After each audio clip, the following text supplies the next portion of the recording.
জন্য আমরা যত জঙ্গিপুরবাসী আছি এবং যারা মিউনিসিপ্যালিটিতে বাস করি তারা আমরা সবাই এত মাথা নিচু করে লজ্জিত যে তার একটা দলের মধ্যে একটা মিসআন্ডারস্ট্যান্ডিংয়ের জন্য বোম ফাটানো হয়েছে, মিষ্টি বিতরণ হয়েছে, মালা দেওয়া হয়েছে।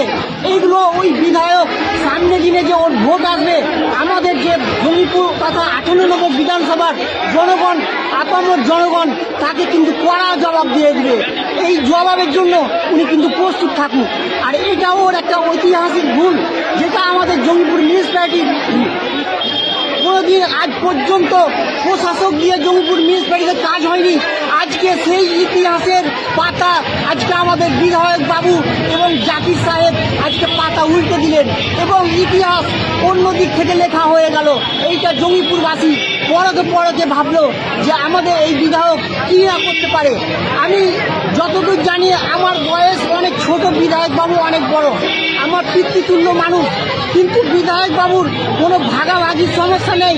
বিধায়ক বাবু সোনার চামচ মুখে নিয়ে জন্মগ্রহণ করেছেন, তার তো কোনো ভাগাভাগির দরকার নেই। তাহলে একটা সাধারণ নিরীহ মিউনিসিপ্যালিটির মানুষ যে চেয়ারম্যান মফিজুল ইসলাম, তার উপরে এইরকম নিরীহ অপপ্রচার হলো কেন? এইটা বিধায়ক বাবু একবার ভেবে দেখবেন।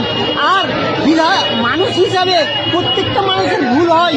যদি আপনার মিউনিসিপ্যালিটির চেয়ারম্যান মফিজুল ইসলাম ভুল করেই থাকে, আপনি অভিভাবক স্বরূপ, বড় দাদার স্বরূপ ওকে ডেকে পাশে বসিয়ে বলতে পারতেন যে ভাই এইসব কাজ এইভাবে করা যাবে না, জনগণের সেবা দাও। আমরা মমতা বন্দ্যোপাধ্যায়ের সৈনিক, মমতা বন্দ্যোপাধ্যায় জনগণের পাশে থাকে, তাই মমতা বন্দ্যোপাধ্যায়ের কথা মতো চলো, এইভাবে যদি বলতেন মফিজুল ইসলাম আপনার কথা মাথা পেতে মেনে নিত। তা না করে আপনি এমন একটা বিশৃঙ্খলার পথে নামলেন যেটা আপনার ক্ষেত্রেও অস্বস্তিকর এবং আমাদের জঙ্গিপুরবাসীর ক্ষেত্রেও অস্বস্তিকর। আমি এই বলে বক্তব্য শেষ করলাম।